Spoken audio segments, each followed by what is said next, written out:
안녕하세요. 저는 30대 직장인입니다. 다른 분들의 사연을 들어보면서 나도 기가 막힌 사연 하나 있는데 한번 들려드리고 싶다는 생각을 하고 있었어요. 그러다가 마침 휴가를 갖게 되면서 이렇게 사연을 써보게 되었네요. 저에게는 친오빠 한 명이 있습니다. 전 고등학교 때 엄마가 돌아가셨고 결혼을 하기 몇 년 전에 아빠가 돌아가셨어요. 오빠는 마지막 남은 제 혈육이었죠.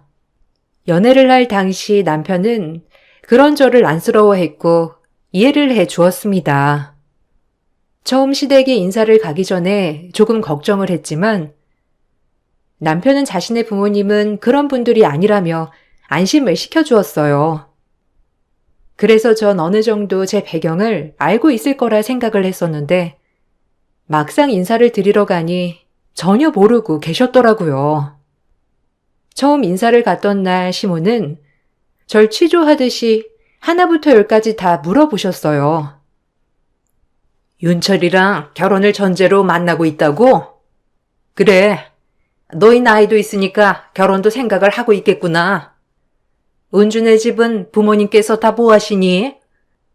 우리 집이야 아버지가 회사원이시라는 건 알고 있을 거고. 그러고 보니 윤철이한테 부모님 어떤 일 하시는지 물어보질 못했네. 이번에 오면 물어보자 생각을 했었는데 이렇게 온 김에 부모님 뭐 하시는지 물어봐도 되겠지? 윤철이가 가족 중에 누가 사업한다고 했던 것 같기도 하고.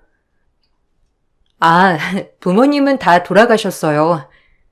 엄마는 제가 고등학교 때 돌아가셨고 아빠는 몇 년 전에 돌아가셨어요. 오빠가 한 명 있는데 지금 사업하고 있고요. 아마 윤철 씨가 오빠 얘기를 잠깐 했었나 봐요. 친척도 없고 저한테는 오빠 한 명뿐입니다. 미리 말씀을 드렸는 줄 알았는데 그게 아니었나 봐요. 뭐? 아니, 부모님이 다 돌아가셨던 거야? 난 그건 몰랐네. 아니, 그래도 나는 우리 아들 부모님이 온전히 다 잘 계신 여자 집안으로 장가를 보내고 싶었는데 다 돌아가셨다고? 뭐 연애한다고 해서 다 결혼까지 가는 건 아니니까 뭐. 그래, 너는 회사 다닌다고 했니? 학교는 어디 나왔니? 우리 윤철이는 대기업 다니고 있어서 그래도 좀 급이 맞아야 하지 않을까 싶기도 해. 내 말 무슨 뜻인지 알지? 아, 엄마, 갑자기 왜 그래? 은주야, 아니야. 엄마 장난하는 거야. 엄마 너무 드라마 많이 봤다. 은주야, 우리 엄마 엄청 쿨해. 그런 거에 신경 쓰는 분 전혀 아니셔. 엄마가 너한테 장난치려고 그러는가 보다. 엄마, 그래도 은주네 오빠 진짜 능력 있어. 엄마도 알지? 저기 시내 모퉁이에 있는 4층짜리 건물. 거기 건물주가 은주네 오빠야. 사업도 크게 하시고 거의 1년에 수십억은 버실걸? 형님이 제일 아끼는 동생이니까 아마 결혼하게 되면 지원도 엄청 빵빵하게 받을 수 있을 거야. 아, 그러니? 아유, 진작에 얘기하지 그랬어. 하긴 오빠가 그렇게 든든하게 있으면 부모님만큼이나 좋지 뭐. 아니야, 안 그래도 은주 들어오는데 딱 귀티가 나더라니까. 가방도 봐라. 그냥 딱 봐도 고급스러운 거. 그래, 오빠는 사업을 크게 하시는가 봐. 몇 살이셔? 결혼은 하셨고? 미혼이시면 그럼 은주가 딱 한 명 있는 핏줄이겠네. 아유, 너무 딱 좋다. 남매가 오손도손 친하게 지내는 거 난 너무 좋게 보이더라. 정환하게 맞이해 주셨던 시모는 제가 친정부모님이 모두 돌아가셨다고 하자마자 얼굴색이 싹 변했습니다. 거기에 오빠까지 있다고 하니 저에게 급을 운운하면서 상처를 주셨죠. 그런데 남편이 분위기를 풀어보고자 친오빠의 능력에 대해서 말을 하니까 그제야 시모는 얼굴빛이 밝아졌어요. 그러면서 저를 보고 복덩이라고 하며 더 잘해주셨죠. 그 찰나의 순간 동안 전 수만 가지를 생각을 했습니다. 부모님이 모두 돌아가셨을 때와 오빠가 능력 있고 지원을 많이 해줄 것이라는 말을 했을 때의 시모의 표정 차이가 극명하게 갈렸기 때문이었어요. 남편은 첫인사를 하고 나오면서 시모가 날 마음에 들어하는 것 같다면서 좋아했지만 전 그 길로 남편에게 헤어짐을 구했어요. 남편은 제가 말하는 헤어짐을 전혀 받아들이지 않았고 그날 이후 매일매일 집으로 찾아와 빌고 또 빌었습니다. 거기다가 친하게 지냈던 오빠에게도 찾아가서 저와 헤어질 수 없다면서 도와달라고 빌기도 했죠. 전 그런 상황에서도 받아주지 않았어요. 그런데 어느 날 시모가 절 찾아왔더라고요. 만나지 않으려고 버티다 어쩔 수 없이 만나게 되었는데 시모는 저에게 눈물을 흘리며 미안하다고 했습니다. 어머 은주야, 나는 네가 그렇게 상처를 받았을 거라 생각조차 못했어. 사실 전에는 부모님이 온전히 다 있는 집안에서 자란 아이들이 더 건강하고 밝을 거란 생각을 했었거든. 근데 살아보니까 딱히 그런 건 아니더라고. 그냥 내 옛날 생각을 말한다는 게 너한테는 마음의 상처가 됐구나. 정말 미안하다. 내가 그러려고 말한 건 아니었는데 용서해 주겠니? 윤철이가 네가 헤어지자고 했다면서 요즘 통 밥도 안 먹고 집에도 안 들어와. 나 때문인 것 같아서 마음이 너무 무거워서 이렇게 찾아오게 되었어. 아닙니다. 안 그래도 결혼하기 전에 윤철 씨에게 저희 집 사정 미리 말씀드리라고 했었는데 아마 중간에 윤철 씨도 고민이 있었겠죠. 그래서 아마 말도 못 꺼내고 절 데리고 갔던 것 같습니다. 그렇게 생각을 해보면 저희가 지금은 좋은 사이라고 하지만 길게 본다면 지금 끝내는 게 낫다고 생각을 해요. 어차피 결혼을 위해서 다른 사람들도 만나봐야 하고 더 시간을 길게 끌 이유는 없을 것 같네요. 윤철 씨와는 헤어지겠습니다. 은주야, 내가 정말 미안해.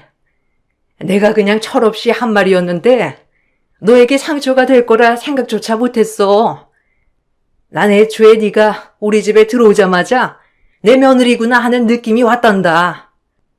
그때는 내가 컨디션도 좋지 않았고 갑작스럽게 널 만나게 되면서 당황해 그런 거야. 그렇지만 난 네가 정말 마음에 들어. 내 말이 상처가 되어서 너무나 미안하다. 하지만 그게 내 진심은 아니었어. 괜찮습니다. 사람마다 생각이 다를 수 있으니까 저는 인정할 수 있어요. 그렇지만 저희도 나이가 있으니 더 이상 연애를 한다고 해서 좋을 건 없을 것 같아요. 어머님께서 원하시는 며느리감도 아닌 것 같고요. 이쯤에서 그만하는 게 나을 것 같습니다. 어머머머, 은주야. 내가 정말 미안해. 나 반대를 한 적 없어. 우리 애도 너를 너무 좋아하고 결혼하고 싶어 하는데 한 번만 기회를 주면 안 되겠니? 애가 헤어지기 싫어서 밥도 안 먹고 살이 쏙 빠졌어. 아니다. 결혼은 하지 않더라도 나 때문이라면 나 신경 쓸 필요 없고 그냥 다시 만나줘. 내가 이렇게 부탁하마. 제발 한 번만 우리 윤철이 만나서 얘기 좀 들어줘.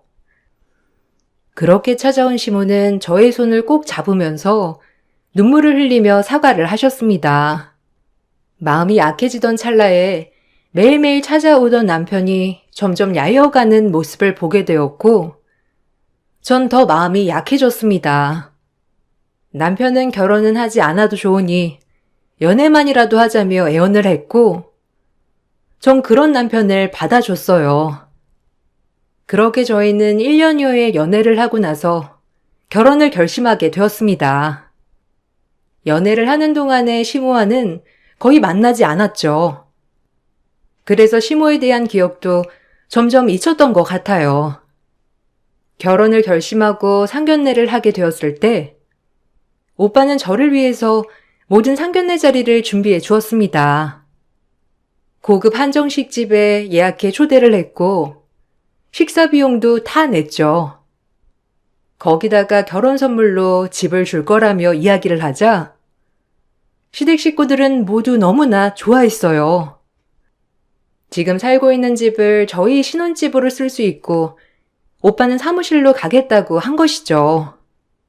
전 그런 오빠의 말이 고맙기도 했지만 마음이 아팠어요.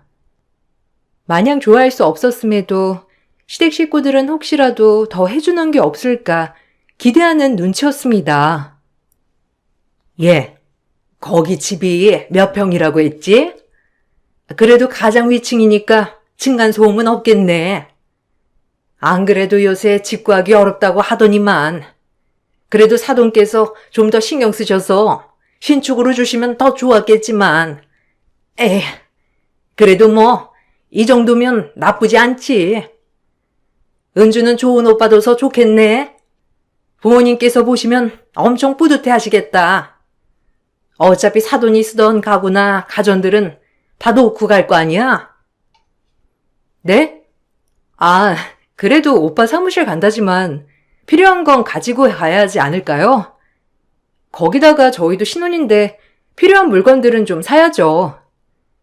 안 그래도 저번에 물어봤는데 오빠가 아직 10년은 안 됐는데 마음에 드는 걸로 바꾸는 게 좋을 것 같다고 하더라고요. 낡기도 낡았고 다 오빠 취향이라서 다음에 은철 씨랑 같이 가가지고 둘러보려고요. 아니 얘, 오빠 쓰던 거 그냥 쓰면 되지. 무슨 또 돈을 쓰려고 그래? 그리고 사무실 들어가면서 바리바리 다 싸고 들어가려고 하면 오히려 더 힘들어. 그냥 가구랑 가전은 싹 다 놔두고 가라 하고 능력 있는 오빠가 다 새로 사면 되는 걸 무슨 힘들게 그렇게까지 하니? 어쨌든 가구랑 가전은 해결됐으니 그냥 결혼식만 하면 되겠네. 어머, 너무 좋다. 근데 사돈께서는 집 말고는 다른 건 안 챙겨주신다니? 그래도 하나밖에 없는 여동생 한 번뿐인 결혼식인데 신혼여행비나 이런 건 안 주시려나? 에이, 엄마. 집 받은 걸로 만족해야지. 그지, 은주야? 형님 사무실에서 생활하시려면 힘드시겠다. 당분간 우리 집에서 같이 지내는 건 어떠시냐 물어봐. 그래도 집이 더 낫지. 나야 뭐 상관없는데 형님은 불편하시려나? 그래도 형님은 능력 있으시니 사무실 가시더라도 금방 집 구해서 좋은 집으로 이사 가실 수 있을 거야. 그래. 너희는 너희 결혼식이나 신경 써. 뭔가 방도가 있으니까 나가셨겠지. 그리고 진명이도 이제 슬슬 바꿔야 하지 않겠니? 근데 아무리 세상이 바뀌었다고 하지만 이런 큰 건 보통 남자가 이름을 앞에 쓰는데 말이야. 그래도 은주네 오빠가 주신 거니 은주 이름으로 해야 하나? 근데 은주 이름보다는 우리 윤철이 명의로 하는 게 더 낫지 않겠어? 아직 결혼식도 하지 않은 상황임에도 불구하고 식 전부터 집에 대해서 이러쿵저러쿵 얘기하는 것을 보고서는 결혼에 대해서 고민을 많이 하게 됐죠. 그렇지만 오빠도 그렇게 제 결혼을 챙겨주고 도와주고 있는데 제가 갑자기 파혼을 결심할 수는 없었어요. 결혼을 하게 되면 앞으로 오빠는 사돈이니 더 어려워질 테고 조심할 거라 생각을 하고선 넘어가게 되었습니다. 그런데 결혼을 하고 나서는 시모의 태도가 더 노골적으로 변했죠. 결혼 전에는 은근히 뭔가를 요구하는 듯 했지만 결혼 후에는 마치 맡겨놓은 것처럼 대놓고 요구하기 시작했어요. 가장 먼저 말을 꺼낸 건 대학 졸업을 한 취업준비생 신우를 오빠의 사업체에 넣어달라는 것이었습니다. 거기 자리 딱 하나만 만들면 되는데 왜 안 된다는 거야? 아니, 넌 됐고 난 사돈한테 직접 물어볼란다. 그래도 사돈이 사장인데 사장 한마디에 딱 자리 나오는 거 아니겠어? 우리 딸 이제 대학 졸업해가지고 뭐든 다 잘하고 싹싹하게 할 수 있단 말이야. 이럴 때 회사 다녀야 하는 건데 요즘 불경기라 취업할 곳이 없다고 하니 어쩌겠니? 그래도 가족이 사업을 하니 거기라도 들어가는 수밖에. 어머님, 지금 필요한 자리도 없고요. 그리고 오빠는 그런 거 철저해서 절대 안 돼요. 지금까지 인맥으로 들어왔다고 한 사람 한 명도 없었어요. 아무리 제가 말해도 오빠가 거절할 거예요. 필요한 인원도 없고 아직 비수기라 인원 고용할 필요도 없고요. 어머님 자꾸 고집 피우시지 마시고 아가씨 취업 준비한다면서요. 그거 결과 나오면 다시 얘기해요. 취업 준비를 하면 뭐 할 거야? 붙어야 말이지. 얘가 성적도 좋고 얼굴도 반반하니 좋은데 취업이 잘 안 되니까 문제야. 네 오빠가 사장이니까 한 자리 마련해 줄 수 있는 거 아니야? 그리고 원래 가족이 일 못해도 가족 회사에서는 다 알아서 챙겨주는 거야. 누가 가족 회사에서 열심히 일하니? 네가 딱 눈치가 있었으면 우리 딸 졸업하기 전에 딱 자리 마련해 뒀을 텐데. 어머님, 취업은 그렇게 인맥으로 하는 거 아니에요. 이건 아가씨도 무시하는 거예요. 아가씨가 취업하고 싶은 것도 있겠죠. 다음에 혹시라도 공고 뜨면 아가씨한테 넣어보라고 말해볼게요. 근데 아가씨가 원하는 직종도 아니고 일도 전혀 다른데 별로 원하지도 않을 거예요. 저한테 말씀하셔도 소용없으니 그만 말씀하시고 오빠도 그만 찾아가세요. 시모는 신우 자리를 주라면서 저뿐만 아니라 직접 오빠를 찾아가서 부탁을 하기도 했습니다. 이런 소식이 들려오면서 전 오빠에게 미안하기도 하고 이런 시모를 막아주지 않는 남편이 원망스럽기도 했어요. 남편에게 말을 해봤자 남편은 엄마가 좋은 뜻에서 하는 말이고 부탁인데 어떻게 말리냐며 강 건너 불구경을 하는 듯 했습니다. 처음에는 단순히 일자리를 달라며 고집을 피우시던 것에서 어느 날부터인가 다른 것들도 무작정 요구하시기 시작하셨습니다. 그 시작은 친정오빠 사업장이 이전을 하게 되었는데 그 건물을 전체 구입을 했다는 사실을 알게 되면서부터였어요. 사무실 위쪽으로는 거주시설이 있었는데 그걸 아시고서는 자꾸만 이사를 가야 되겠다며 저희에게 계속해서 말을 꺼내셨죠. 제가 알면서도 모른 척하니 아예 직접적으로 친정오빠 건물에 대해서도 말을 하시더라고요. 예, 우리 집이 너무 낡지 않았니? 안 그래도 이번에 이사를 가야 하나 싶더라고. 외풍도 많이 들고 그렇다고 해서 세실도 새로 싹 다 갈기에는 비용도 장난 아니고 말이야. 그래서 말인데 우리 이 집 팔고 다른 곳으로 이사를 가볼까 싶어가지고 아들도 나가고 딸도 이제 좀 있으면 결혼해서 나갈 텐데 남편이랑 나랑 둘이서 이런 허름한 집에서 계속 살면 너무 초라하지 않겠니? 며느리 너는 어떻게 생각하니? 뭐 이사를 가신다고 하면 어디로 가시려고요? 저번에 어머님 귀촌하고 싶다고 하셨는데 시골로 내려가서 살고 싶어서 말씀하시는 거예요? 아버님 은퇴하시면 귀촌하시고 싶다고 하셨잖아요. 이 집 정리해서 내려가시고 싶다고 하셨으니까 그때 말씀하신 거 하시려고요? 아니. 내가 귀촌을 하고 싶은 게 아니고 생각해보니까 도시만한 곳이 어디 있니? 시골 가면 할 것도 없고 농사 지으려면 체력이라도 있어야 하는데 내가 체력이 있어야 말이지. 시골은 안 가고 그냥 여기 동네에서 살아야지 어떻게 하겠어? 아니 내가 물어보고 싶은 건 말이야. 그니 친정오빠 건물 있잖아. 거기 맨 위층이 가정집 아니니? 거기 세입자가 아직 안 들어왔다고 하던데 세입자 못 구하면 계속 빈집이잖아. 그러면 빈집이 오래 두면 금방 망가진다고 하더라. 사람 온기가 들어가는 게 더 낫지 않겠니? 우리가 이제 거기 들어가가지고 생활하면서 남편은 건물 관리하고 나는 청소하고 그러면 딱이잖아. 네? 갑자기 오빠 건물은 왜? 어머님, 근데 그건 어떻게 아셨어요? 전 사업장 건물은 전에 오빠가 말을 했으니 아셨겠지만 이번에는 아무도 그런 얘기 꺼낸 적도 없는데 어떻게 아신 거예요? 아니, 그래서 오빠 재산 자꾸 물어보셨던 거예요? 거기 어차피 세입자 들어올 거예요.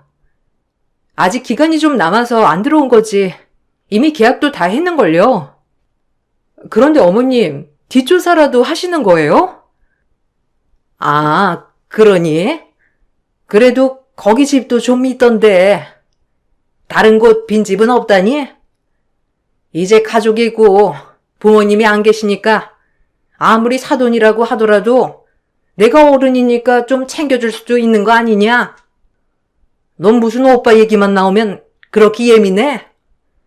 어디 무서워서 말이라도 꺼내겠니? 내가 궁금하니까 물어보는 건데 넌 너무 예민하게 대답하네. 시모는 친정오빠의 사업이나 건물에 대해서 항상 궁금해하고 누가 입주를 하고 있는지 가격은 어느 정도인지를 묻곤 했습니다. 그럴 때마다 난감하고 어쩔 때는 화도 나더라고요.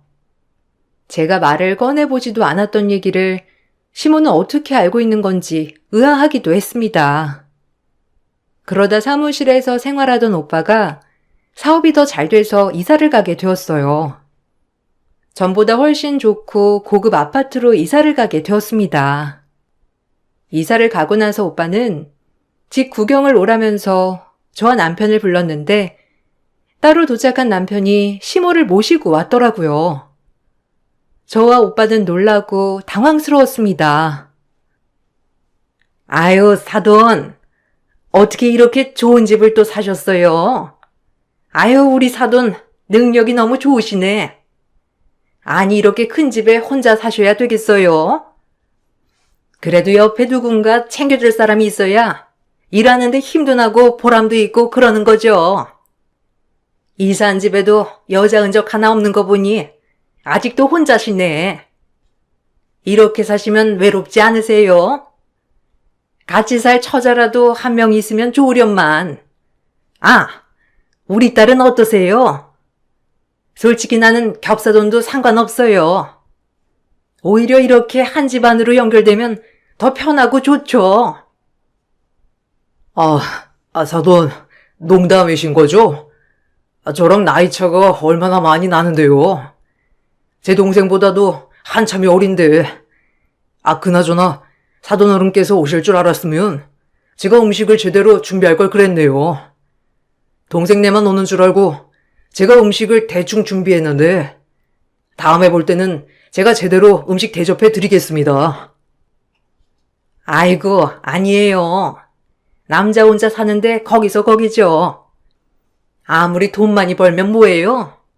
옆에서 챙겨줄 사람이 없으면 매번 이렇게 시켜 먹지. 아유, 내가 사돈 이렇게 살고 있을까봐 속상해서 한 말이었는데 이렇게 시켜 먹기만 하면 건강에도 좋지 않아요. 우리 딸이 요리 솜씨도 괜찮고 야무지고 싹싹해요. 나이 차이야 조금 날 수 있지만 뭐 그게 더 좋죠. 전 쿨한 사람이에요. 사돈이랑 우리 딸이랑 너무 잘 어울리는 것 같은데 안 그러니 얘들아? 난 정말 소개를 해주고 싶네. 어머님, 자꾸 왜 그러세요? 저희 오빠 당황했잖아요. 그리고 아가씨 남자친구도 있는데 왜 자꾸 만나보시라 하세요? 나이 차이 많이 나고 그리고 이제 갓 대학 졸업한 애랑 어떻게 만나요? 어머님 그만하세요. 시모는 어느 날부터인가 오빠에게 신우를 만나보라며 권하기 시작했습니다. 신우의 의사는 상관없이 시모는 자꾸만 오빠에게 신우이를 소개해주겠다며 말을 꺼냈죠. 처음에는 그냥 한번 말해본 건가 싶었는데 며칠 동안 자꾸만 전화를 해서 신우이를 만나보라고 하는 통에 오빠가 당황스러워 연락을 해왔던 적도 있었어요.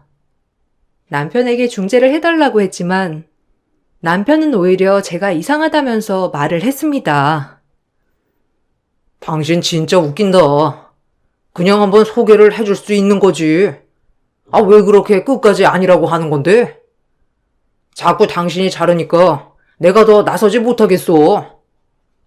솔직히 형님, 요즘 외로워하시잖아. 당신이 자꾸만 이렇게 중간에서 잘라버리면 형님 여자 한 번 못 만나고 혼자 사실 수밖에 없는 거야. 좀 중간에서 나서지 말고 가만히 있어. 내가 소개를 아예 해주지 말라고 하는 게 아니잖아. 소개해준다는 거 다 좋은데 왜 아가씨를 소개해준다고 하는 거냐고.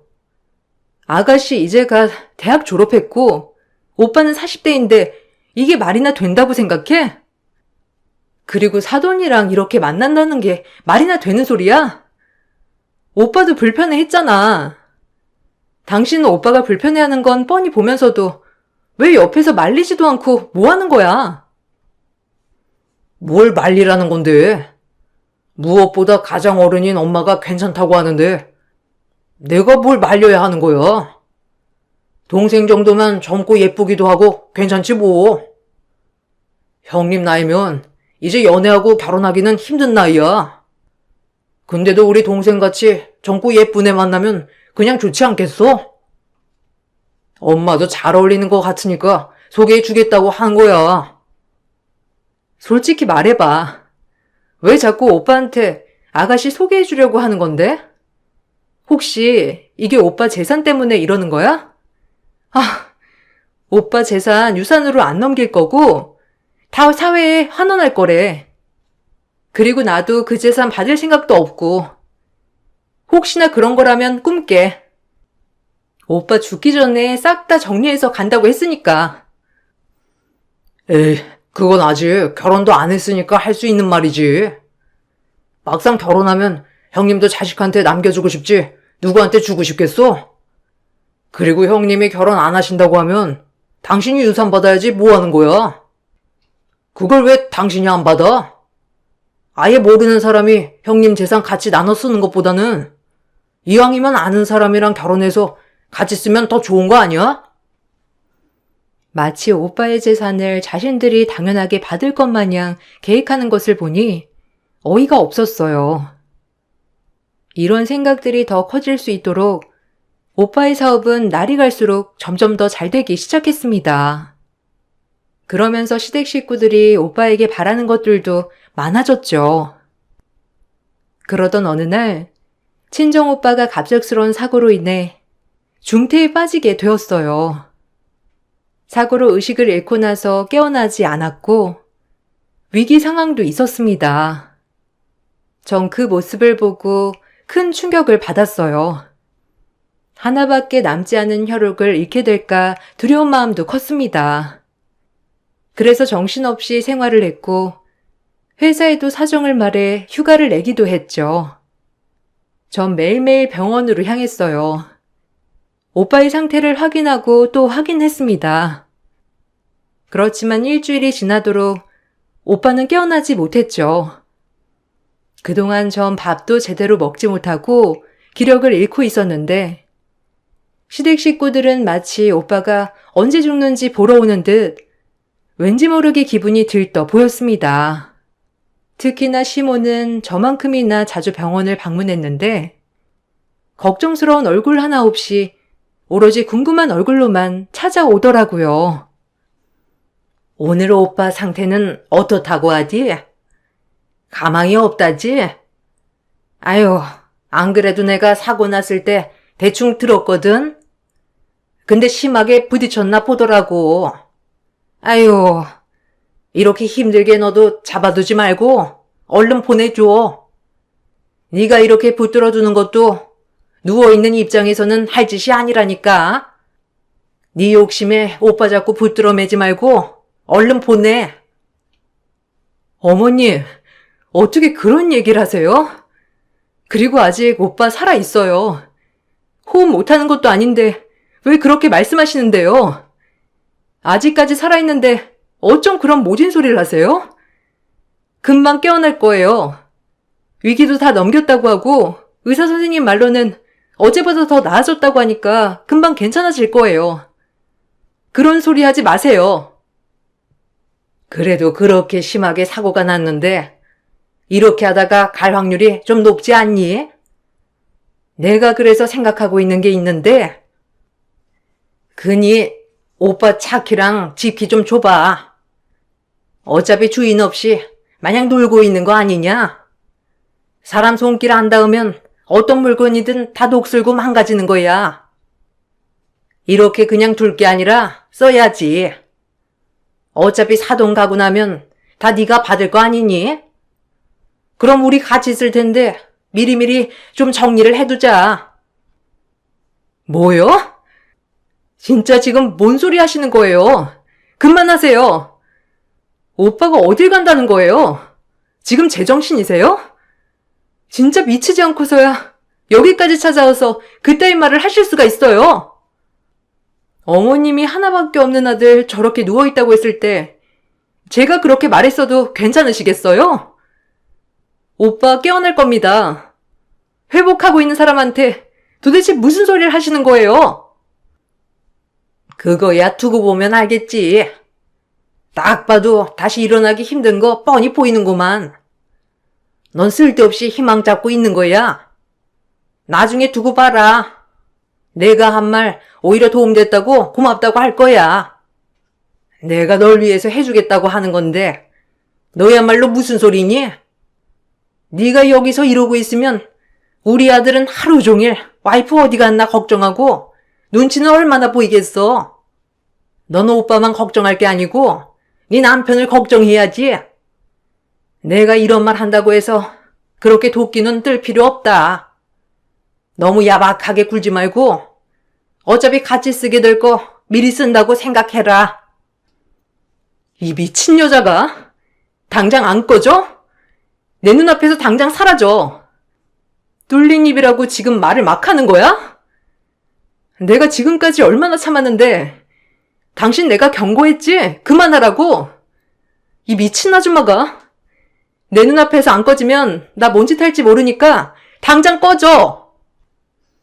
전 시모의 말을 듣고 더 이상 참을 수 없었고 그 앞에서 난리를 피우며 소리를 쳤습니다. 시모는 그런 저를 보면서도 눈 하나 깜짝 안 하고 가더라고요. 그렇게 그냥 가버린 줄 알았던 시모와 남편은 기어코 오빠의 집에 찾아갔습니다. 어떻게 알았는지 비밀번호까지 찾아서 들어갔더라고요. 낯선 사람들이 들어가는 모습을 보고선 관리사무소에서 저에게 전화를 해와 전 바로 경찰과 함께 오빠 집으로 찾아가게 되었습니다. 어머, 얘는 왜 경찰관 분들이랑 같이 오니? 아니 얘가 지금 지 오빠가 아파가지고 제정신이 아닙니다. 아 정말 죄송합니다. 시어미로서 며느리를 잘 챙겨야 하는데 저희가 앞으로 여기 들어와서 살 거거든요. 근데 며느리가 지금 제정신이 아니라 저랑 우리 아들이랑 와서 미리 청소를 해두려고 들어온 거예요. 얘, 뭐하니? 사실대로 설명 안 드리고. 뭔 헛소리야, 아줌마. 당장 여기서 나가. 왜 여기를 들어와서 산다고 해? 여기 우리 오빠 집이고 당신들 한 발자국도 들어올 수 없어. 어떻게 비밀번호 알아낸지 모르겠는데 당신이나 당신 아들이나 여기 들어올 권리 없으니까 당장 나가. 아니다. 경찰 아저씨, 이분들 잡아가세요. 여기 이분들 집 아니고 무단 침입한 거예요. 어머머, 얘가 왜 이러는 거야? 네가 지금 제정신이 아니구나. 네 오빠가 죽을 날 기다린다고 해서 너까지 지금 정신줄을 놓으면 어쩌자는 거야. 살 사람은 살아야지. 경찰관님, 이거 다 오해예요. 여기 제 오빠네 집인데 부모도 없이 남매 둘뿐이라 오빠 죽고 나면 여기 제가 받는 집이거든요. 그래서 어차피 들어올 집이니 제가 청소 좀 해주러 온 거예요. 이렇게 큰 집 청소하려면 얼마나 오래 걸리겠어요? 맞아요. 저희 엄마가 며느리 생각해서 온 건데 얘가 오해해가지고 그런 것 같아요. 여기까지 오셨는데 아유, 저희 무단 침입 아닙니다. 그러니 그만 가주세요. 저희끼리 오해 풀어보도록 하겠습니다. 변명은 경찰서 가서 해. 이미 CCTV에 당신들 무단 침입한 거 다 찍혔으니까. 비밀번호는 어떻게 알았니? 사고로 놓은 오빠가 알려주디? 당신 진짜 소름 끼친다. 내 앞에서는 아닌 척 하더니만 결국 오빠 재산 탐내고 있었네. 어이가 없어서. 이 사람들 싹 다 잡아가세요. 저 이 사람들 고소할 겁니다. 제가 고소를 할 거라고 말하니 시모는 바로 달려와 제 뺨을 여러 번 내리쳤습니다. 여기에 남편까지 합세해서 제 머리를 마구 때리기 시작했죠. 그 모습은 경찰들도 모두 목격했고 두 사람은 현장에서 체포되어 경찰서로 향했습니다. 끌려가는 와중에도 시모와 남편은 저에게 폭언을 쏟아냈어요. 전 이 상황을 증거로 이혼 소송도 하고 접근 금지 신청도 했습니다. 남편은 억울하다며 끝까지 항소했지만 무단 침입에 폭행까지 모든 처벌을 받게 되면서 이혼을 하게 되었어요. 이혼의 사연은 남편에게 있었기 때문에 위자료를 청구하게 되었고 재산 분할에 대해서도 주장을 했지만 분할 없이 남편은 몸만 쫓겨났습니다. 전 여기에서 끝내지 않고 보험 관련 일을 하고 있는 남편의 고객들 중 말하기 좋아하는 사람을 만나 이혼을 하게 된 이유를 상담하는 척 말하게 됐죠. 그동안 뻔뻔하게 오빠의 재산을 노렸던 것들이 남편 주변으로 다 알려지게 되면서 고객들이 떠나가게 되었다고 하더라고요. 좁은 지역사회에서 소문은 삽시간에 퍼졌고 결국 시부가 은퇴함과 동시에 시댁 식구들은 모두 강제 기촌행을 하게 되었습니다. 뒤늦게 남편은 미안하다면서 그럴 의도가 아니었었다며 사과를 했지만 그 검은 속내가 뻔히 다 보여 받아주지 않았어요. 그동안 그렇게 얼토당토하는 얘기를 했을 때 더 강하게 말을 했어야 했는데 오히려 아쉬운 생각이 들었네요. 오빠는 다행히도 한 달이 되고 깨어나게 되었고 깨어난 후 그때 당시 얘기를 듣고는 저보다 더 분노를 했죠. 오빠가 있었기 때문에 더 마음을 잡고 냉정하게 마무리를 할 수 있었던 것 같아요. 저는 직장을 그만두고 오빠 사업을 옆에서 도와주고 있답니다. 요즘은 하나밖에 없는 오빠가 너무나 든든하고 좋네요. 제 사연 들어주신 분들께 정말 감사드립니다. 내 곁에 있는 가족을 소중하게 생각하시길 바랄게요. 안녕하세요. 저는 40대 중반의 나이가 먹도록 제대로 된 여자 한번 만나본 적 없는 불쌍한 인생의 남자입니다. 하지만 저에게도 인연은 있었던 건지 여태까지 소개팅이나 선자리에서 만나왔던 여자와는 다른 제 마음에 쏙 드는 이상형을 만나게 되었습니다. 어렸을 때부터 지금까지 우정을 저버리지 않은 친구가 소개해준 결혼정보회사 업체가 있는데요. 친구도 그 회사를 통해서 좋은 여자를 만났고 지금까지 꿀이 떨어질 정도로 아주 잘 살고 있습니다. 하지만 친구처럼 업체로 소개받아 결혼해서 잘 사는 케이스는 정말 드물다고 하더라고요. 저도 좀 부정적인 시선으로 바라보기도 했었는데 너무나 잘 살고 있어서 관심이 가게 되었고 친구의 소개로 결국 업체를 통해서 여자를 소개받게 되었습니다. 처음 몇 번 소개받아 나가봤지만 저보다 능력이 좋은 여성분들도 꽤 많았고 연령대도 엄청 다양하게 주선을 받았으나 서로가 끌리는 무언가의 감정이 없어서 결국 식사 자리 외에 더 이상 발전은 없었습니다. 그런데 마지막이라고 생각하며 한 번 더 나갔던 자리에서 그동안의 인생을 살면서 여자를 3초 이상 바라본 적 없었던 저는 그 여자에게 5초 이상 눈을 떼지 못한 채 첫눈에 반해 한참을 바라보고 있었습니다. 그때 결심했죠. 이 여자 절대로 놓치고 싶지 않다. 꼭 결혼하고 싶다. 처음 만난 자리에서 이런 결심하는 거 쉽지 않잖아요. 그만큼 제 이상형에 가까웠습니다. 거기에다 목소리도 좋고 조신한 모습에 처음 만나는 자리였지만 절대 어색하지 않도록 분위기를 이끌어주는 이 여자의 매력에 식사하는 그 짧은 시간 만에 푹 빠지게 되었고 10살 정도 차이가 났지만 전혀 거리감이 없었습니다. 하지만 남자들 보는 눈은 거의 다 똑같죠. 그렇기 때문에 의심도 안 해볼 수는 없었습니다. 워낙 그런 거 많잖아요. 결혼정보회사를 통해서 남자들 등쳐먹는 그런 부류의 여자들 많다는 거. 그래서 일단 침착하게 정신 차리고 물어봤죠. 그런데 이렇게 이쁘시고 학벌도 좋으시고 집안도 좋으셔서 정말 괜찮은 남자 많이 만나보셨을 것 같은데 어쩌다가 이런 업체를 통해서까지 나오게 되신 거예요? 원하시는 배우자감이 없으셨어요?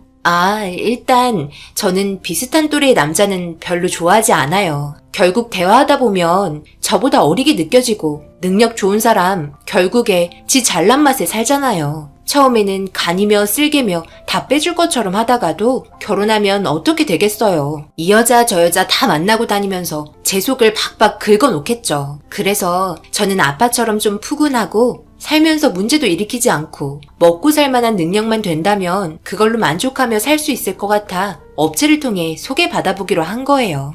일단 제가 원하는 조건에 맞는 남자를 소개해 주잖아요. 그래서 경민 씨가 제 앞에 나타난 거고요. 솔직하게 말할게요. 저는 경민 씨와 좀 더 알아가고 싶은데 저와 진지하게 만나볼 생각 있으신가요? 자신의 생각을 뚜렷하게 말하고 어떤 남자를 원하는지 밝히면서 그 여자의 진지한 모습에 조금이라도 의심했던 제 자신이 한심스러웠습니다. 하기야 다른 남자들 등쳐먹으려고 나오는 여자들도 있는 반면 정말 진지한 만남을 가지고 결혼까지 생각하는 분들도 많이 있기 때문에 만나는 횟수가 늘어갈 때마다 이 여자의 진심이 느껴졌습니다. 나이도 있지만 그래도 사계절은 봐야 한다고 인생에 한 번뿐인 결혼 좀 더 확실하게 하고 싶어 1년을 만나봤습니다. 하지만 크게 달라진 건 없었습니다. 항상 한결같았고 저에게는 무엇 하나 부족함 없는 여자라고 생각하면서 앞으로의 인생 함께 살고 싶다고 청혼을 했습니다. 이런 저의 마음이 느껴졌는지 청혼을 허락했고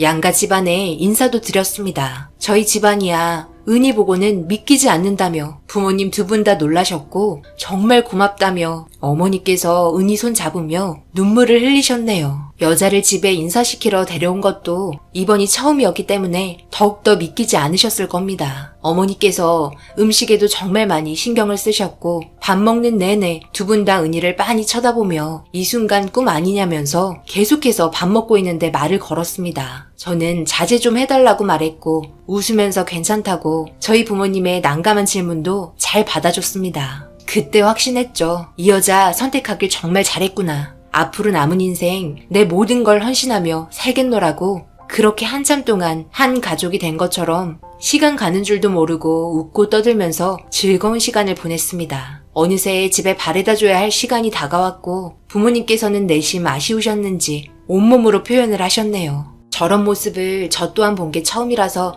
기분이 정말 묘했습니다. 그렇게 차 안에서 이런저런 이야기하며 집에 바래다주고 있는데 은희에게 전화 한 통이 걸려왔습니다. 그런데 받지 않았고 불안해하고 초조해하는 모습을 저에게 처음 비춰준 모습에 걱정도 되고 당황했기 때문에 왜 그러는지 이유를 물어보게 되었네요.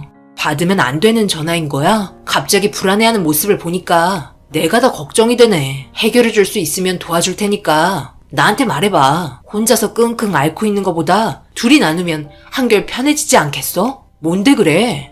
그게 이런 말 해도 될지 모르겠는데 이번에 우리 집에 문제가 좀 생겼어. 솔직히 좀 어려운 실정이야. 아빠 사업이 좀 힘들어졌거든. 그래서 이리저리 돈을 많이 끌어서 쓴 상태라 집도 처분하고 미국으로 떠나셨거든. 그게 문제가 돼서 빚 독촉 전화가 나한테 계속 오는 거야. 일단 몸을 숨기라고 아빠가 말해서 상황이 좋아지면 다시 돌아올 거라고 하셨는데 아직까지 연락이 없네. 쉽게 쓰러지지 않으실 분이라는 거 나는 잘 알아. 이런 적 몇 번 있었지만 지금까지 잘 헤쳐나가셨거든. 그럼 원래 살던 집이 없으면 지금 어디서 살고 있는 건데? 왜 나한테 이런 문제를 진작 말하지 않았던 거야? 말해봤자 뭐해. 별로 좋지도 않은 일인데. 그래서 당분간 결혼식 미뤄야 할지도 몰라. 미안해. 숨기려고 한 건 아니지만 이런 모습 보이면 나를 떠나갈까봐 그게 너무 두려웠어. 같이 함께 행복하게 살고 싶었는데 이런 일이 터지고 말았네.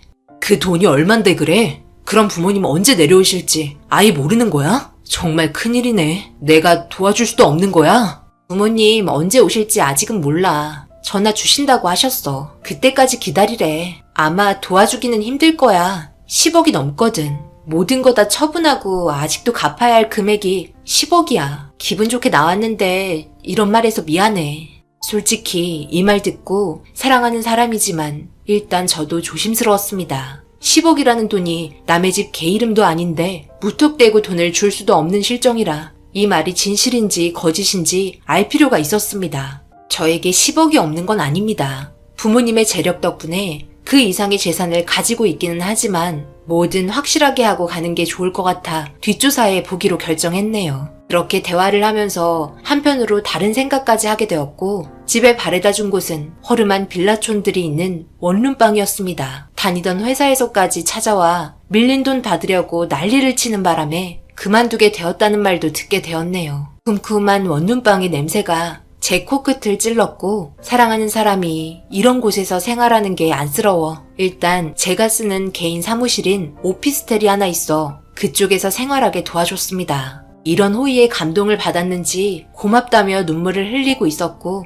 그런 모습이 안쓰러워 위로해주며 함께 있어줬네요. 그리고 다음날 은희가 한 말이 모두 사실이길 바라는 마음에 일거수일투족 모두 샅샅이 확인해달라고 사람을 붙였고 오피스텔에 나온과 동시에 은희의 행적은 모두 제 핸드폰으로 전송이 되었습니다. 저와 만나는 시간 제외하고는 매일같이 사람이 따라다녔지만 확인된 거라곤 일자리 구하는 게 전부였습니다. 그렇게 일주일이 흘러버린 상태에서 갑자기 누군가와 통화를 하기 시작했고 급하게 택시 타고 향한 곳은 인천국제공항이었습니다. 그리고 저에게 보내진 사진 속에는 은희의 부모님이신 듯 서로 껴안으며 눈물을 흘리고 있었고 그날 저녁 오피스텔로 함께 들어가는 모습을 끝으로 그날 뒷조사가 끝이 났습니다. 그리고 얼마 지나지 않아 은희한테 전화가 왔고 오피스텔에 부모님과 함께 있으니 일찍 들어오라며 기분 좋아진 목소리가 들려왔네요. 저는 일을 서둘러 마무리 짓고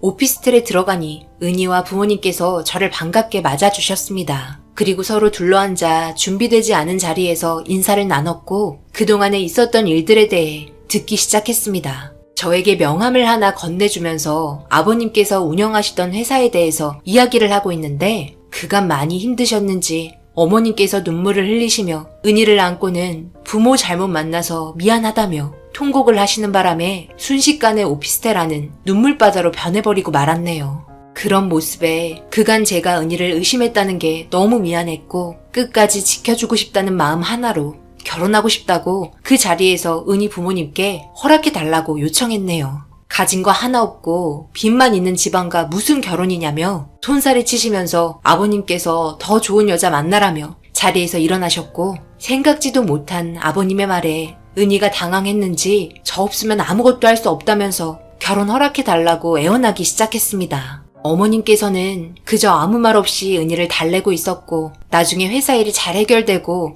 그때까지도 결혼하지 않았다면 그때 결혼시켜주겠다는 아버님의 꺾이지 않은 마음에 결국 설득하지 못하고 나가셨습니다. 신세 많이 졌다며 어머님과 은희를 부르며 나가자며 단호한 결정을 내리셨고 슬픈 표정을 지으며 저를 보는 눈빛에 잡고 싶었지만 일단 한 템포 쉬고 다시 대화하는 게 좋을 것 같아 그날은 보내드렸습니다. 그렇게 복잡한 마음 어디에 풀지 못해서 친구를 불렀고 이런저런 대화를 하면서 친구가 소개해준 업체에서 만난 여자와 결혼까지 약속을 하게 되었는데 빚이 10억이나 있어서 은희 부모님이 몸을 숨기고 있다고 모두 털어놨습니다. 당연히 친구는 제 편이기 때문에 아무리 사랑하는 여자라도 무너진 집안 빚까지 갚아주면서 결혼하는 건 아니라고 반대 의견을 내세웠습니다. 은희보다 더 좋은 여자들 많을 텐데 한 번뿐인 인생 망치기 싫으면 잘 결정해서 움직이라고 저에게 진심을 다해 조언해 주었네요. 마음을 털어놓으니 마음이 한결 편해졌고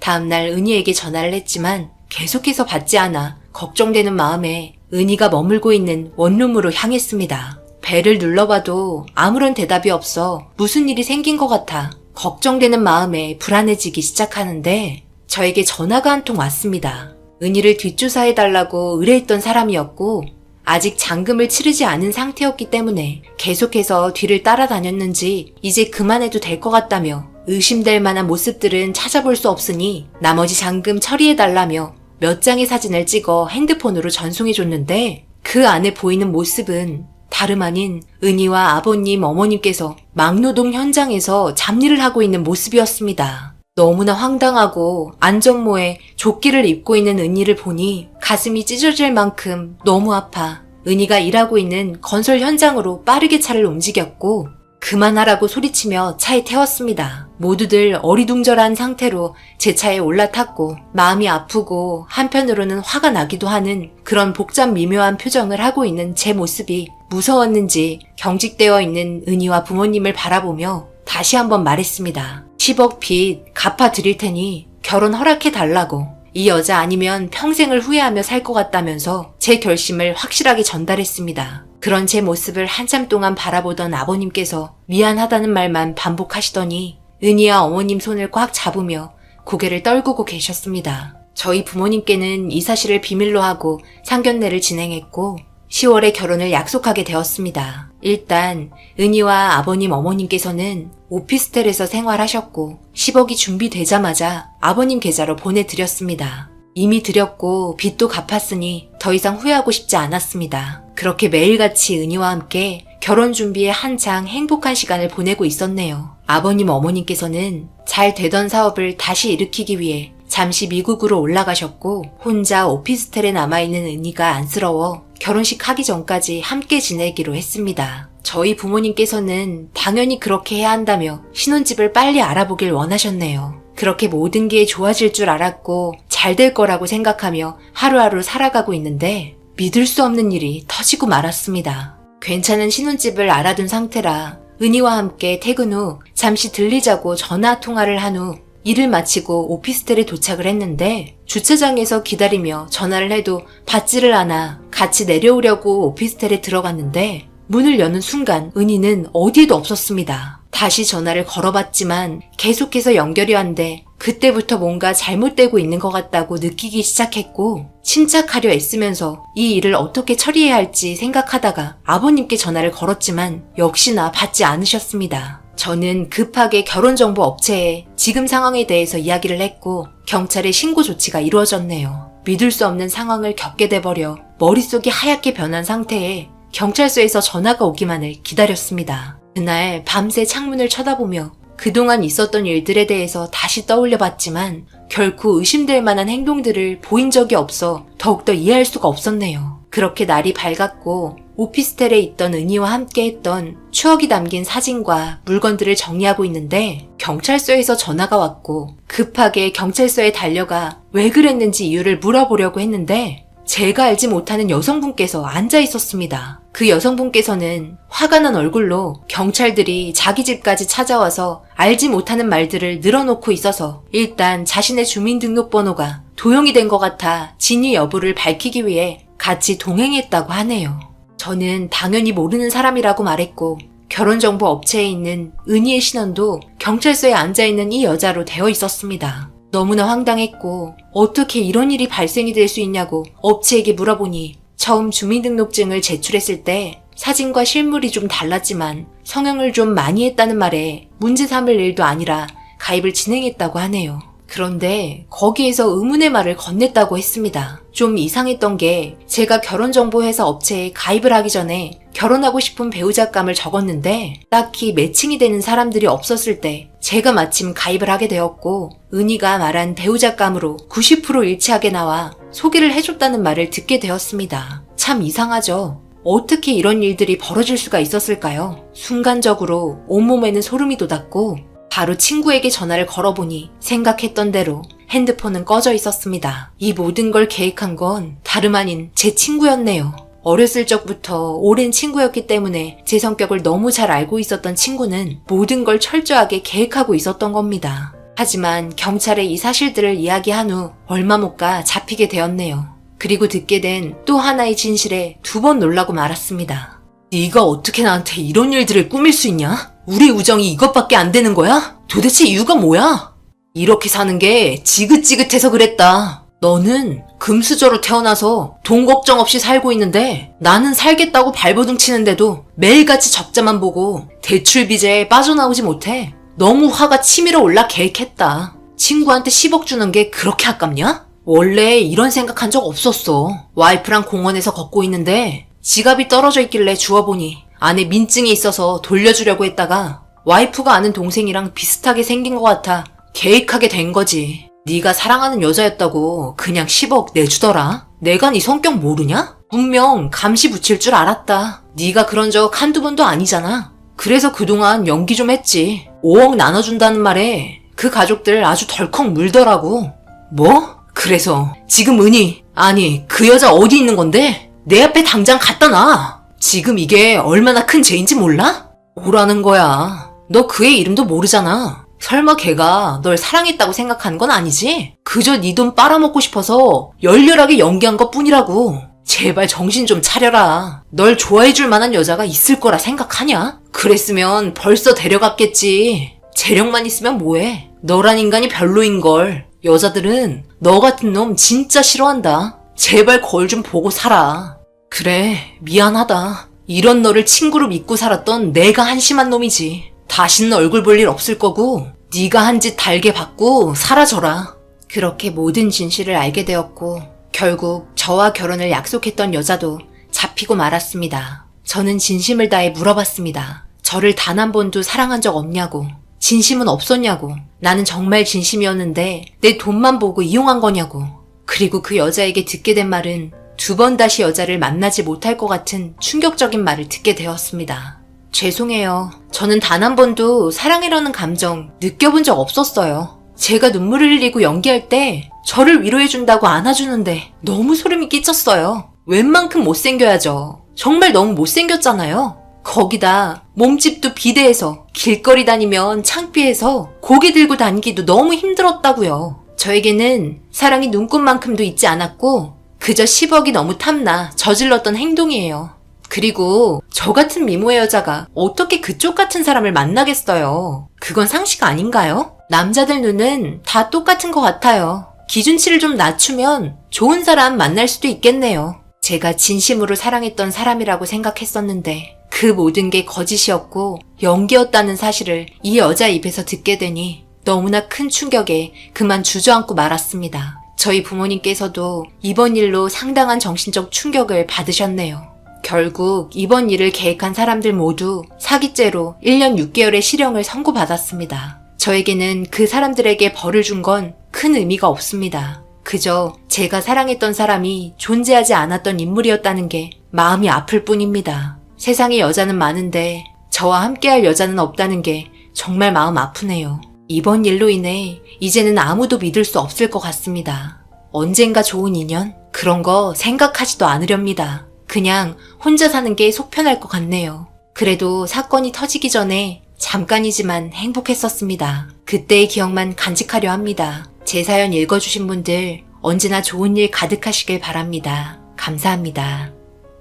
안녕하세요. 저는 현재 초등학교 담임 선생님을 맡고 있는 33살 여자입니다.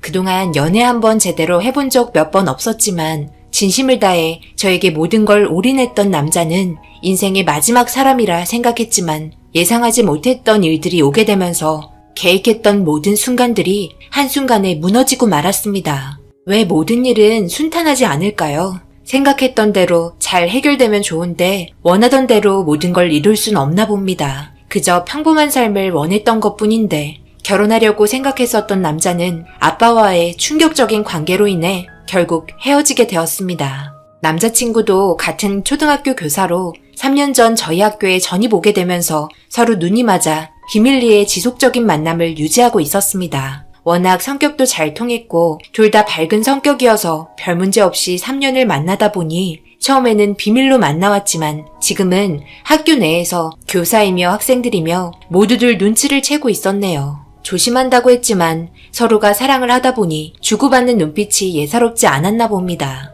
어차피 저희는 결혼을 약속했었기 때문에 크게 문제될 건 없었습니다. 그래서 기회를 보다가 경호 씨의 집에 인사를 드리러 간 적이 있었네요. 만난 지 1년 정도 되었을 때부터 얼굴 한번 보고 싶다고 입이 닳도록 말씀하셨는데 제가 마음의 준비가 아직 안 돼 있었고 인사드리러 가게 되면 무조건 결혼을 해야 한다는 생각 때문에 잠시 두려움도 있었던 것 같습니다. 인생에 한 번뿐인 결혼 신중해서 나쁠 건 없잖아요. 그래서 급하게 인사드리는 것보다 우선적으로 경호 씨를 좀 더 알아보고 싶었습니다. 그렇게 만난 지 3년째 되는 날 결정하게 된 거였죠. 3년도 긴 시간은 아닙니다. 좀 더 오래 봐야 한다고 생각했지만 제 나이도 있고 좋은 만남 유지하고 있는데 더 이상 시간 끌 필요는 없다고 생각했죠. 걱정되는 마음으로 찾아뵌 자리 손에 땀이 날 정도로 긴장도 많이 되었지만 그런 마음을 알고 계신지 경호 씨 부모님께서는 저에게 다정하게 다가오셨습니다. 원래 집으로 가야 했는데 경호 씨 집이 리모델링을 한다고 식당에서 처음 배웠습니다. 제 속마음을 털어놓을 수 있을 정도로 어머님의 푸근한 인상이 저에게는 정말 좋게 다가왔네요. 우리 경호와 3년 동안 만나왔었으면서 이제야 얼굴 보여주는 거 너무했다는 거 잘 알고 있지? 그동안 경호가 보여주는 사진만 보다가 이렇게 직접적으로 얼굴 보게 되니 3년 잘 기다린 것 같다. 어디서 이렇게 참한 며느리감을 데려왔니? 우리 경호가 여자 보는 눈은 좋네. 앞으로 우리 자주 볼 수 있는 거지? 이왕 이렇게 된 거 이번 주 주말에 같이 데이트 좀 할까? 좋게 봐주셔서 감사합니다. 어머님께서 경호 씨를 이렇게 잘 키워주신 덕분에 제가 푹 빠지게 된 것 같아요. 거기다 또 잘생겼잖아요. 그러고 보니 어머님 아버님 미남 미녀세요. 어딜 가셔도 그런 말 자주 들으실 것 같아요. 이번 주 주말에 시간 뺄 수 있어요. 그런데 아버지 일은 잘 되시고 경호한테 들어보니까 대장간 일을 하고 계신다던데 그 일이 쉬운 일은 아닐 텐데 정말 대단한 일을 하시는구나. 부모님은 건강하시고? 네, 아빠는 지금도 대장간 일 열심히 하고 계세요. 워낙 일에 대한 자부심이 있으셔서 힘드셔도 꾸준하게 하시는 이유인 것 같아요. 엄마는 제가 어렸을 때 사고로 돌아가셨어요. 아빠가 정확하게는 이야기 안 해주셔서 이 정도까지만 알고 있네요. 어머님께서도 그동안 궁금했던 것들을 쉬지 않고 질문을 하셨고 그에 대한 답을 해드리느라 진이 다 빠져버려 좀 지쳐있을 때 경호 씨는 좀 지나친 것 같았는지 눈치를 보곤 화장실 다녀오라며 커트를 시켜줬네요. 덕분에 조금 진정이 되었고 한숨을 돌릴 수 있었습니다. 그래도 처음 뵙게 된 자리 무사히 끝이 났고 아버님 어머님께서는 집으로 돌아가셨습니다. 점심을 먹으러 식당에 들어갔는데 저녁이 되고 끝이 나서 머리도 좀 식힐 겸 해서 경호 씨와 함께 시원한 맥주 한 잔 마시며 아까 있었던 일에 대해 이런저런 이야기를 하며 그날 하루를 좋게 마무리했습니다. 첫인사를 드린 시점부터 어머님께서는 저에게 자주 전화를 주셨고 약속했던 주말에 따로 만나 좋은 시간을 가졌네요. 결혼에 있어서 남편 될 사람도 중요하지만 남편과 관계된 가족분들도 상당히 중요하다는 말을 주변 분들에게 하도 많이 들었던 터라 정말 걱정 많이 했지만 경호 씨의 부모님 같은 경우 본지 얼마 안 됐으나 좋은 시부모님 될 수 있을 것 같아 경호 씨와의 결혼에 대해서 긍정적으로 생각을 가지게 되었네요. 그렇게 좋은 관계를 유지하면서 경호 씨도 저희 아빠에게 인사를 드리고 싶다며 빨리 결혼해서 자리 잡고 이쁜 아이 하나 낳고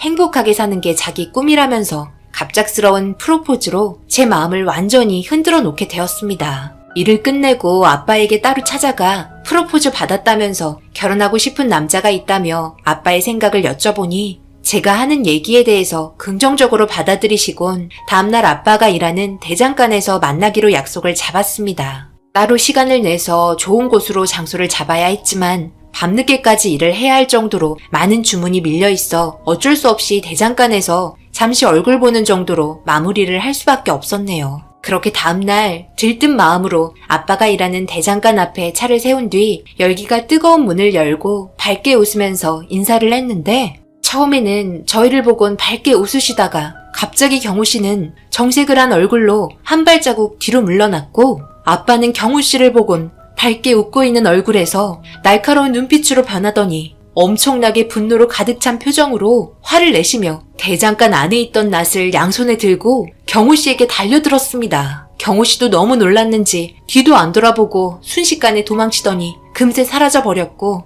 갑작스러운 상황을 맞이한 저는 이해할 수 없어 왜 경호 씨를 위협하냐고 소리를 지르자 아빠는 들고 있던 낫을 한쪽으로 던지더니 이 결혼은 절대 할 수 없다며 거친 숨을 내쉬고 계셨습니다. 저는 너무나 당황스러워 이유가 뭐냐고 물어보니 아빠의 입에서 나온 한마디는 그 자리에 털썩 주저앉게 할 정도로 충격적인 진실이 담겨져 있었네요. 아빠, 이게 지금 뭐 하시는 거예요? 갑자기 그런 돌발 행동을 하시면 경호 씨가 얼마나 놀랐겠어요? 도대체 왜 그런 거예요?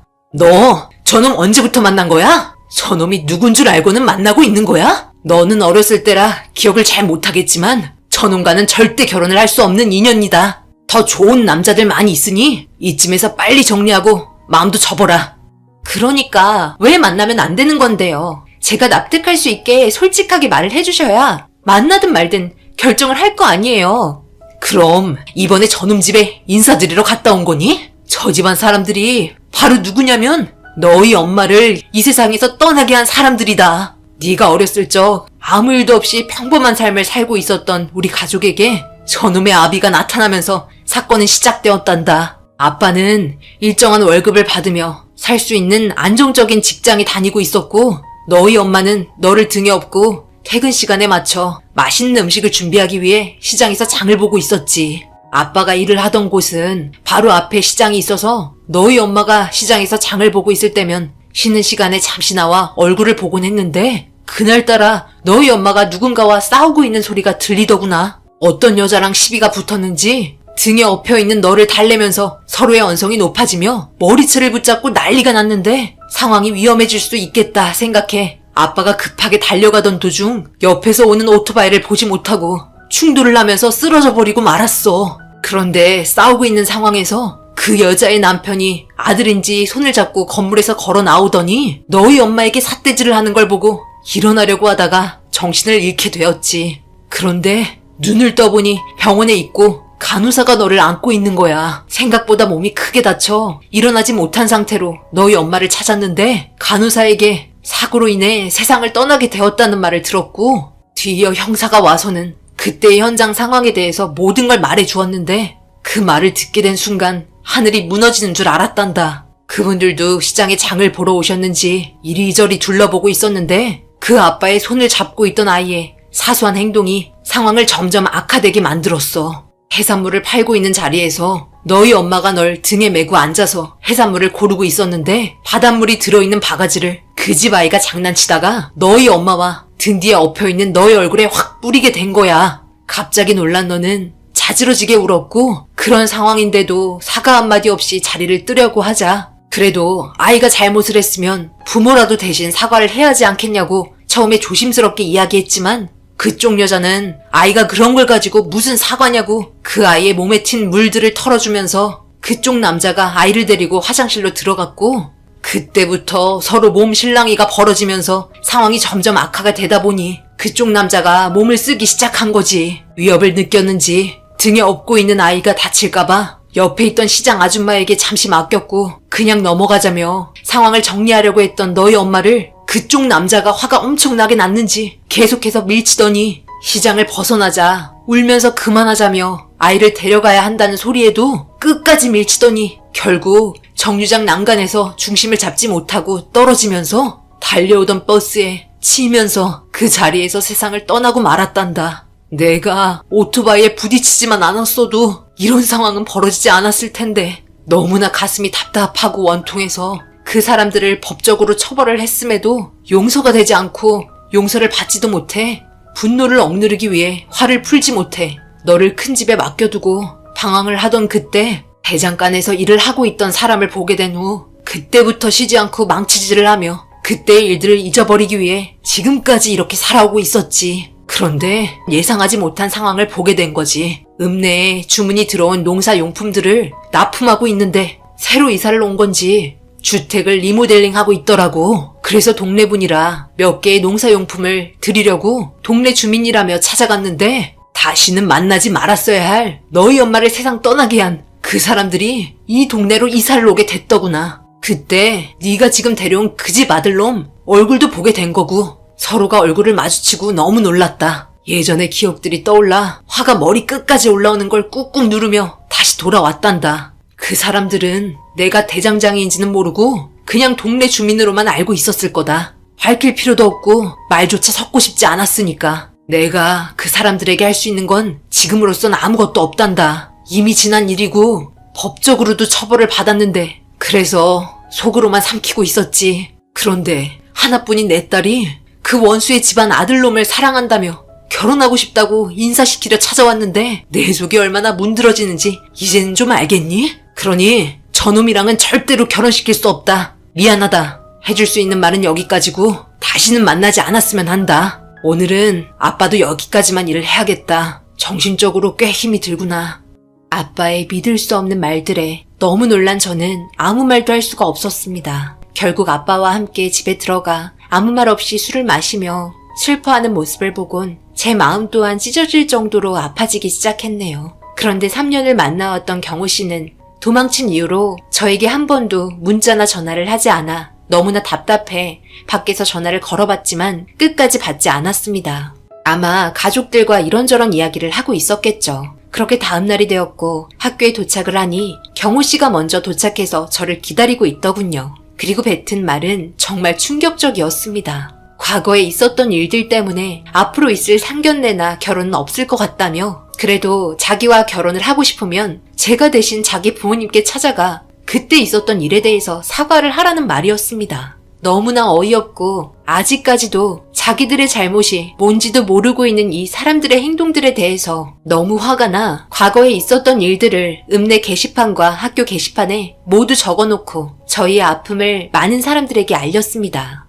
그야말로 남자친구의 집안은 동네와 학교에서 완전 쓰레기 취급을 받게 되었고 동네 마트에서는 물 하나 살 수 없을 정도로 인간 이하로 소문이 나 버렸습니다. 마을 사람들과 학교 교사분들까지 점점 목을 조여오자 버티기 힘들었는지 다들 이사를 가버렸네요. 지금까지도 그때의 사건들에 대해서 한치의 잘못도 없다고 생각하는 사람들이 저에게 나타낸 가식적인 이중성에 정말 머리 끝까지 소름이 끼쳤습니다. 제발 2번 다시 얼굴 보고 싶지 않고 아빠의 아픔이 이제는 그만 아물었으면 좋겠네요. 아빠가 왜 대장장이가 되셨는지 이제야 모든 사실을 알게 되니 너무나 가슴이 아픕니다. 다른 일을 하시면 좋겠지만 아빠의 마음을 전부 헤아릴 수 없기에 옆에서 제가 해드릴 수 있는 것들로 치유를 해드리려고 합니다. 아픈 과거를 잊지 못해 지금까지 대장장이 일을 하고 계신 아빠에게 여러분들께서 따뜻한 위로의 말 한마디 해주시면 정말 감사하겠습니다. 제 사연 읽어주신 분들, 이제 장마가 끝나고 폭염이 시작되었는데요. 항상 몸 조심하시고 하시는 일 모두 잘 되시길 기원합니다. 감사합니다. 오늘의 사연은 여기까지입니다. 댓글로 여러분들의 생각과 조언을 남겨주세요. 저는 다음 영상으로 찾아뵙겠습니다. 감사합니다.